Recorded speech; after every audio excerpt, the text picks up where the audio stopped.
এই সেই আব্দুল কাদের জিলানী সকালবেলা মক্তবে দৌড়ায়, ইসলাত কয় পর আউযু বিল্লাহি মিনাশ শাইতানির রাজিম।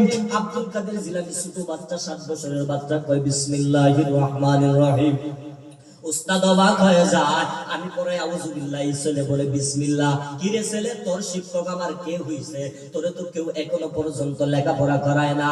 আব্দুল কাদের জিলানী কয় হুজুর আপনি পড়ানো লাগবে না, আল্লাহর কুদরতে আমার এই পেটের মধ্যে মায়ের গর্ভের মধ্যেই হয়েছে আমি কোরআনওয়ালা সন্তান। কোরআনের ঘর থেকে কোরআনের আওয়াজ, বেঈমানের ঘর থেকে বেঈমানের আওয়াজ। হয়ে গেল নমরুদ, হয়ে গেল ফিরআউন। ও আম্মা জানেনা তোমাদের স্বামী কি পরিমাণ কষ্ট দেয়? আসিয়া রাদিয়াল্লাহু তাআলা আনহার নাম কে না শুনছেন? ফিরআউনের স্ত্রী আসিয়া। ফিরআউন কত কষ্ট দিল আসিয়ারে। আসিয়ারে এত কষ্ট দেওয়ার পর আসিয়া কয় জীবন চলে যাব, ঈমান বিক্রি করব না। ওই আসিয়া জীবন দেয়, কোনদিন ঈমান বিক্রি করে না। ও আম্মা জানেরা, স্বামী তোমার কত কষ্ট করে তুমি জানো না? যদি তোমার স্বামীর কবর জানতা, ঘরের মধ্যে আসার পর স্বামীরে কোনদিন কষ্ট দিতা না রে মা। মাথার গাম পায়ে ফালাইয়া তোমারে খুশি রাখার জন্য, তোমার ছেলে মেয়েরে খুশি রাখার জন্য কি পরিমাণ কষ্ট করে রে মা। আজকে কেমনে রে মা তোমার স্বামীর কষ্ট দাও?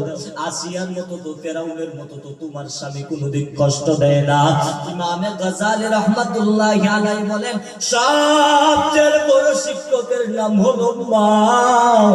মা যদি ভালো হয় সবাই ভালো হয়, স্ত্রীটা যদি ভালো হয় সন্তানটা ভালো হয়, স্বামীটাও ভালো হয়। স্বামী যদি নামাজ না পড়ে স্বামীরে বলবে তুমি নামাজ পড়ো, নামাজ পড়বে।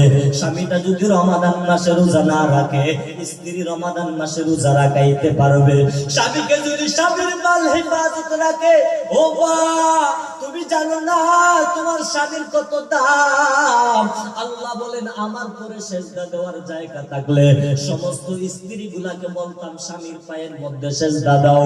ও আল্লাহর বান্দারা, স্বামীর মনে কষ্ট দিয়েছো, যুবকেরা স্ত্রীর মনে কষ্ট দিয়েছো, আল্লাহর কাছে তওবা করো। আল্লাহ আজকে মৌলভীবাজার শ্রীমঙ্গলের জমিন থেকে তওবা করে নিলাম, আর জীবনে গুনাহ করব না, অন্যায়ের পথে চলবো না গো আল্লাহ।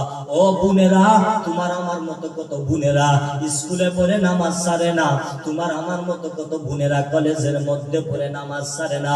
ও বোন তুমি কেন পারবা না নামাজ পড়তে বোন? ও আমার কলেজার টুকরা যুবক, তোমার আমার মতো যুবক স্কুল কলেজে পড়ে নামাজির অভাব নাই, তুমি আমি কেন পারবো না রে ভাই? কপালটা ভালো না রে ভাই, তুমি তওবা করো। ও মুরব্বি বাবা, তোমার আমার মতো কত মুরব্বি বাবার লাঠি ভর দিয়া দিয়া মসজিদের মধ্যে জামাতের সহিত নামাজ পড়ে, তুমি আমি